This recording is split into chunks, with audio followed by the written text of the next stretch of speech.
Hey, this is William with attackofthefanboy.com, and this is Halo 5 Guardians, the campaign section of Halo 5 Guardians. I'm here with Kyle.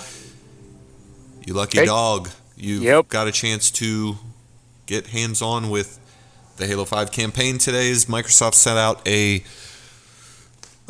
review copy to us. Jumped right on as soon as I could. I know, we were talking about it this morning.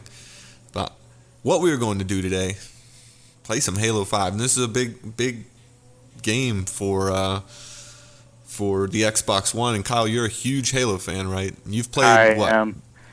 I've played all of the Halo games. I have the collector's editions of all of the Halo games. I was second in line for Halo 2 at my local Blockbuster.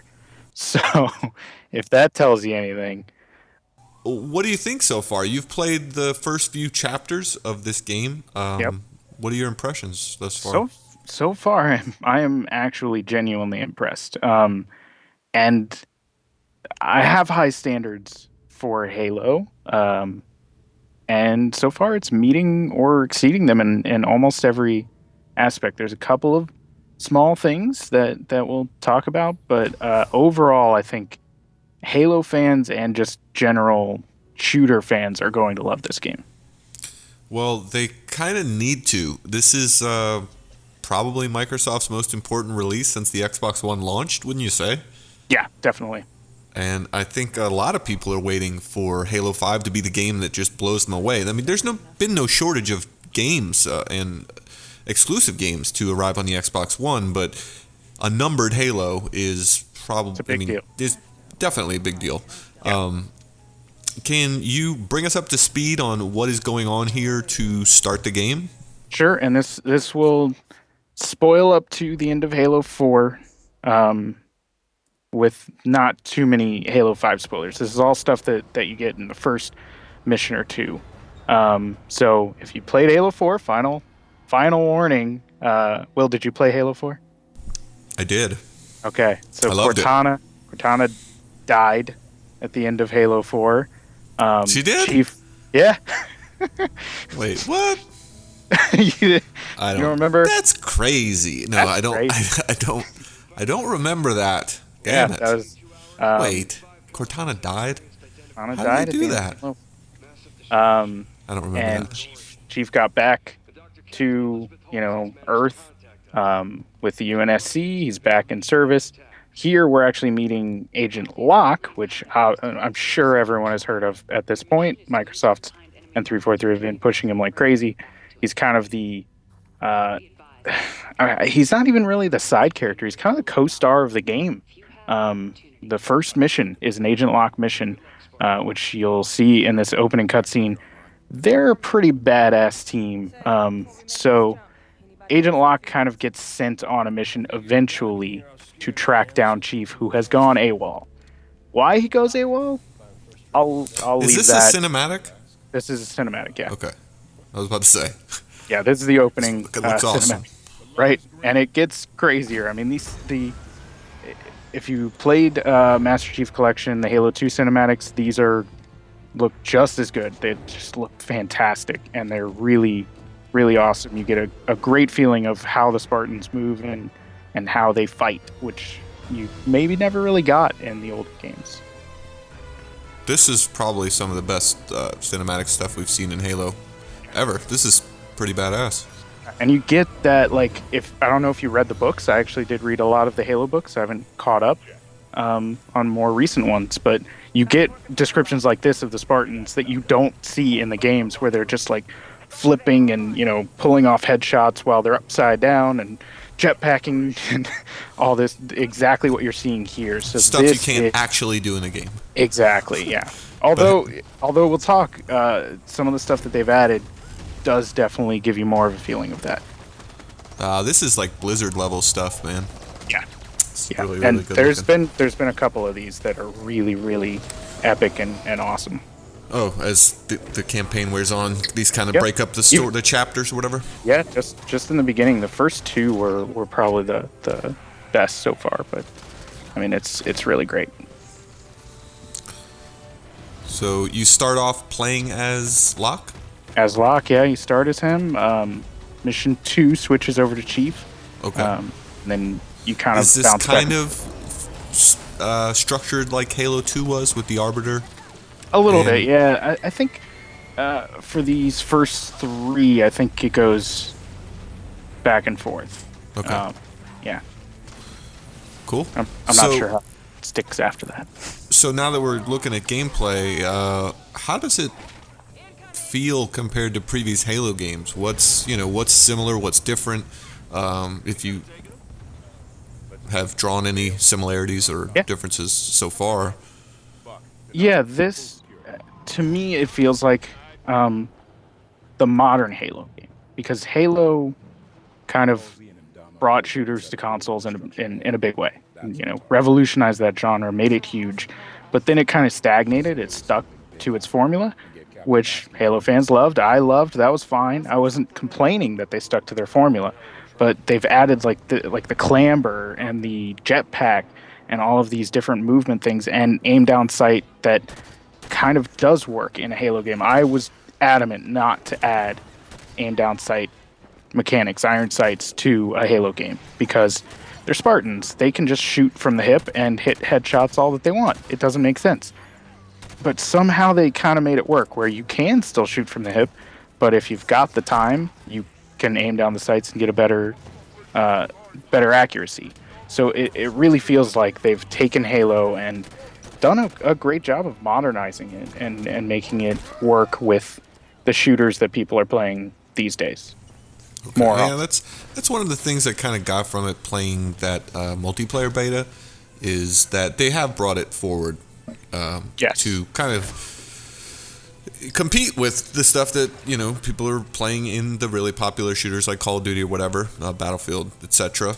Yeah. And not, it doesn't necessarily feel like those games. It definitely feels like a Halo game, but all that stuff's carried over into the campaign. Obviously, all the Exactly. mechanics are kind of the same as that multiplayer beta. Yeah. If you played the beta, you kind of have an idea of what they've added. With the jetpack and the jumping, and then I think it's ground pound.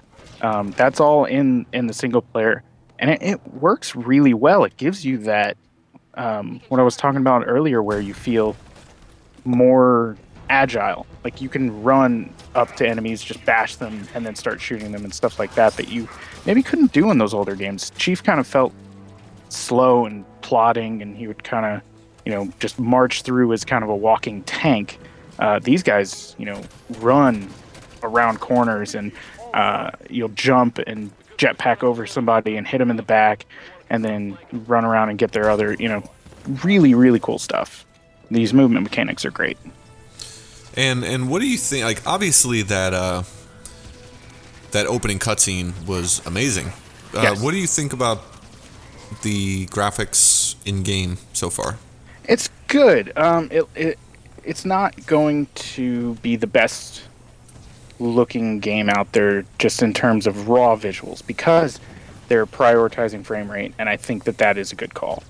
So it is 60 frames. It is 60 frames. One weird thing is I feel like the enemy movement animations are toned down. They almost look jittery, I guess would be the best way to describe it. I think that's a cheat that they're doing. Like the game is running at 60, but if things get a little too crazy, I'm sure that there's a ton of little ways that they keep this game running at 60. I haven't seen the frame rate drop. I've seen weird stuff like that where enemies move as if they're at a lower frame rate. If that makes any sense. Is it? You don't think it's something like maybe that's just how they're animated or they're supposed to move that way? It's I don't think noticeably like because I think it happens At a more lower frame often rate? when they're further away or Okay. stuff like that, where it does feel like they're kind of cheating to keep it running, but it still looks great, and you can kind of see just I try to look around a little bit. The environment looks fantastic. The art design, all of that is up to the Halo standards, and you can tell that this was really made for the Xbox One. It's not the Master Chief Collection remasters where they looked good, but you could see that they put a nice coat of paint over top of an older game. This This was made for an Xbox One. It Built may not from be the ground up. Yeah, it may not be the best looking game on an Xbox One, but it's up there. Really? I think so.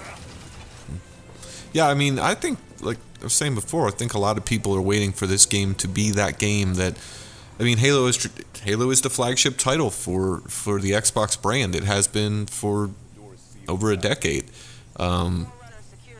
Is this the game that's going to bring people back to the Xbox? Because there were a lot of people that jumped, even those core, those core people who were devout Xbox players, when they didn't like what Microsoft was saying at E3 2013. Is that right? I don't remember. I think so. Yeah, 2013. E3 2013, they pretty much said, you know what?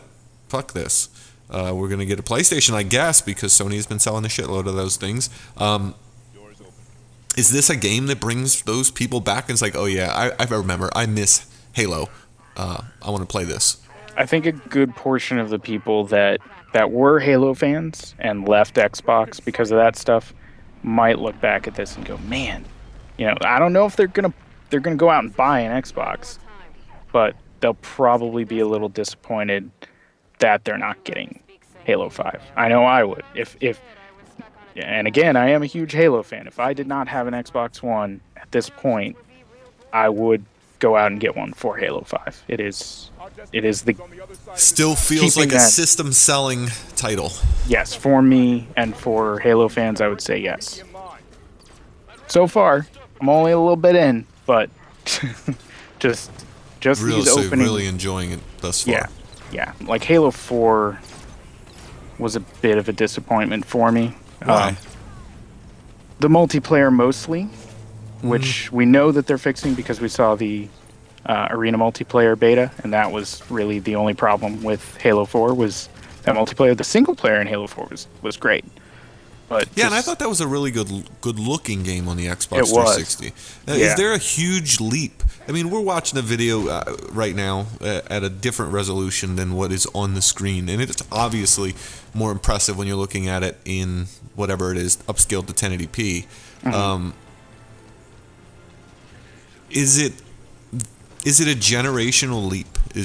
That's the kind of thing that we saw from Sony with the PlayStation 3, where you get Naughty Dog in there and they're doing things with the system that other people can't.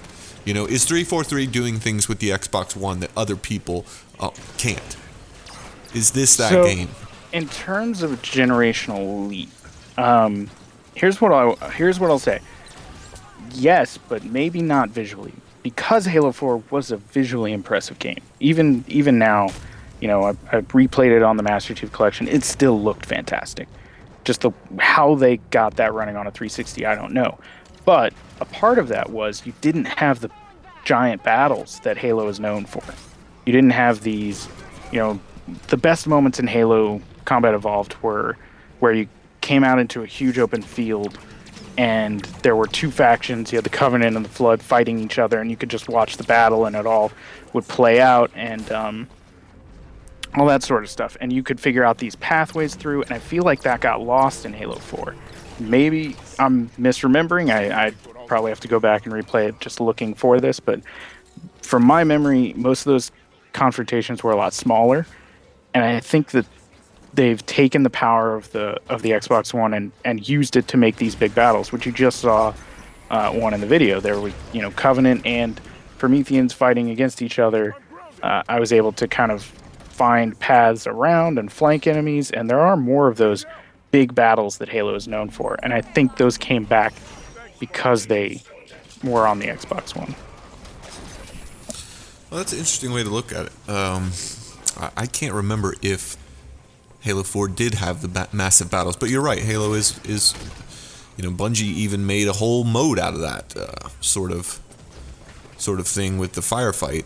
Yeah. And so you're seeing more of that so far in at least the 3 chapters that you've played, and that's cool.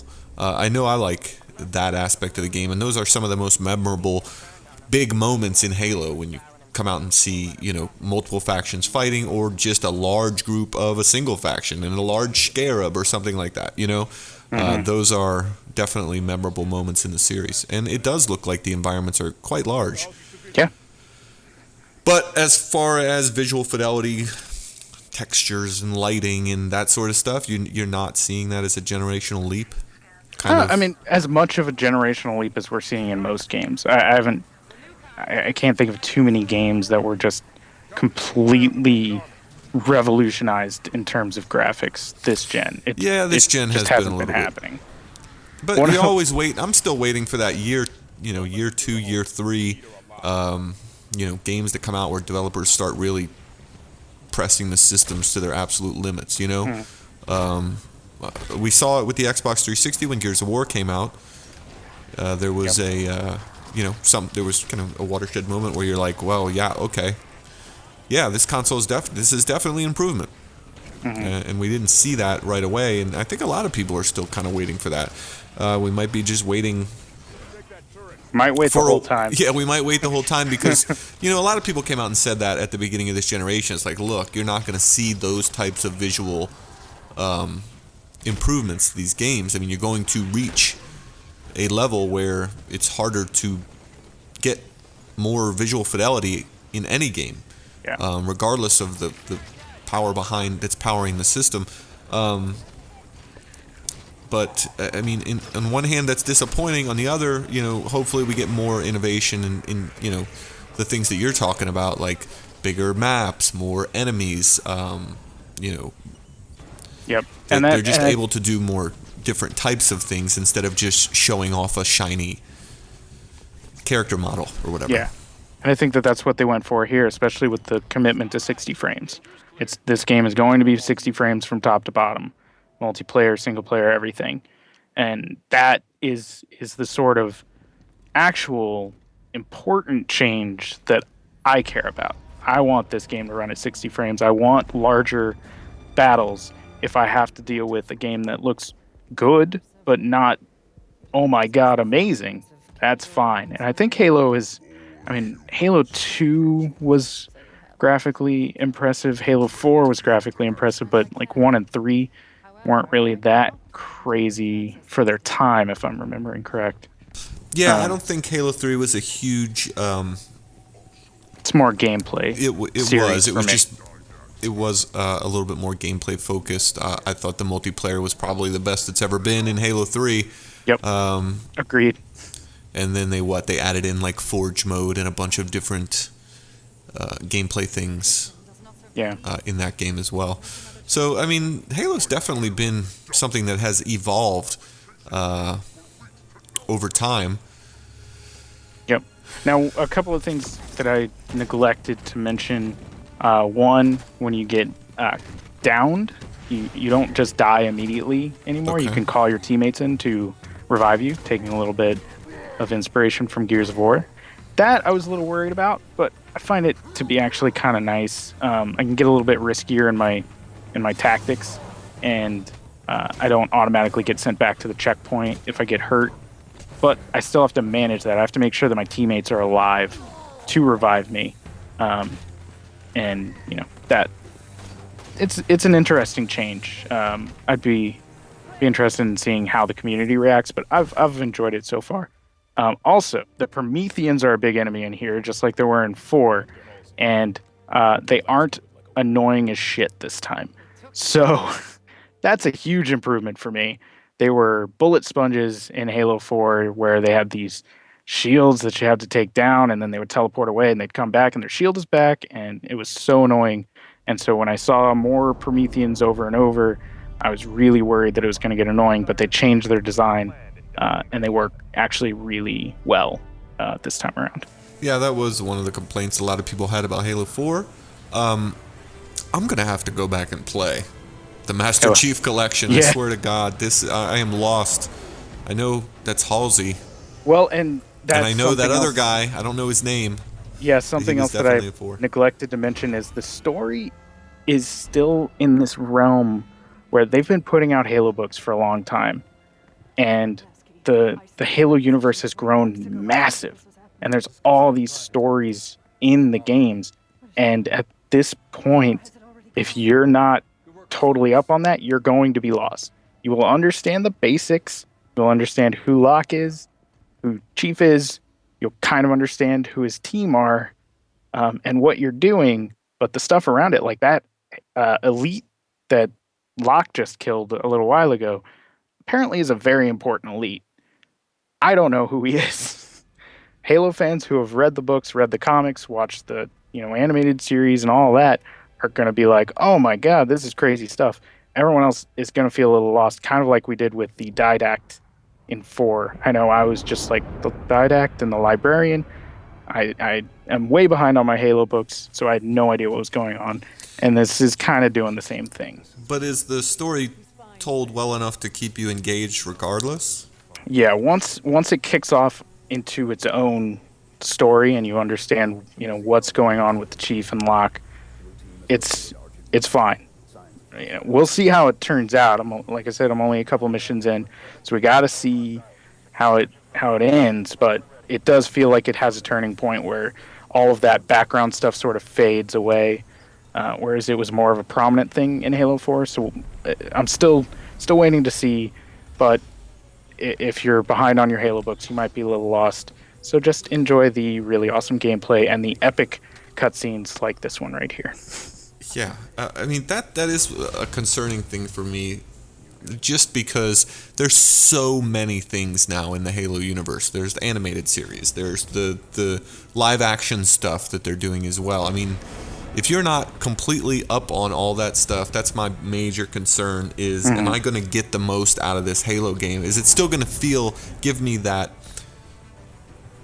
feeling that I've been playing 5 of these games now, I'm still on this same mission, or am I still in this same universe, or has it changed so much? Has it lost me? That's an interesting problem they have with this game. It might lose a lot of people just with they keep talking about the Arbiter's War with the Singali, which I remember the Singali as a rogue faction of the Covenant, but why are the Prometheans with them? I don't really know, other than what happened in 4. It might lose a few people. You just kind of have to deal with it, honestly. As unfortunate as it is, I do wish that they would maybe make the games more self-contained. But 343 is playing to their very large fan base. Indeed. So is there any difference between how Chief plays and how Locke plays? Or are they both kind of play the same? There's no special abilities for either character? Yeah, nothing that I've seen has indicated, like, all the new abilities that were introduced this game, Chief has them as well. So he got a firmware upgrade to his suit, I guess. Okay. That'll do. That'll do as an explanation. Enemies knock away grenades, by the way. So there's a bunch of different mechanics in this, but that's one of the major concerns is sometimes you might, for me at least, is who am I playing with? What is going on here? And giving them special different powers or whatever might be able to, in Halo 2 you could definitely tell I'm playing with the Arbiter. Yeah. So no, they seem about the same. Maybe there's something there that I'm not noticing just yet, but if it is, it's pretty subtle. Yeah, these environments look pretty good. Right? Yeah. Definitely not what I remember from the old Halo games. Yeah, I mean, you've only played the first couple of missions here. We don't really have all, or nor can we reveal all that is in this game at this point. But your first impressions are positive. Very, very positive. Yep. Especially because I was very impressed with the arena multiplayer. That was exactly what I want from a Halo multiplayer mode. So I know that the multiplayer is going to be there as long as 343 makes sure it is working. Not like the Master Chief Collection. Yeah, I mean, that's another thing that they've got to make sure happens, right? This game has to work on it really does. Yes. So this is the game that made matchmaking. Yep. This is the franchise that did that. When your game's matchmaking isn't working like it wasn't for the Master Chief Collection for quite some time, there were a lot of disgruntled There still fans. are. Yeah. Yeah. I haven't tried to play the Master Chief Collection in a while. I'm not sure if that ever got up to par completely. I know it got better. Yeah. It never got 100%. There's still some definite missing items. But this at least was all in-house as far as I know. It was all made by 343, whereas the problem with Master Chief Collection is it was outsourced to like 5 different developers and then jammed together. So I have higher confidence here. The beta went well. I don't remember any connection issues during the multiplayer beta. Yeah, the beta did run well. Fine. Yeah, I think they're going to be all right in that area. So I was really just concerned with the campaign, and just from these first few missions, pretty impressed, pretty excited. And next week we'll be back with another video for multiplayer where I will be in there with you, Kyle, and I'll teach you how to play Halo. All right, sounds good. All right, well, that was Halo 5 Guardians, the campaign, well, at least the first 3 missions of it. Thanks, Kyle, for bringing us up to speed on what this game has to offer, and we'll get a full review from you when the embargo's up in a couple weeks? It's already out on the internet, so October 26th will be the embargo lift. All right. And this game launches on the 27th, but we'll be back here on our YouTube channel with some multiplayer next week when those servers go live, and we'll be able to tell if it is going to hold up or not. Thanks for watching. Thanks.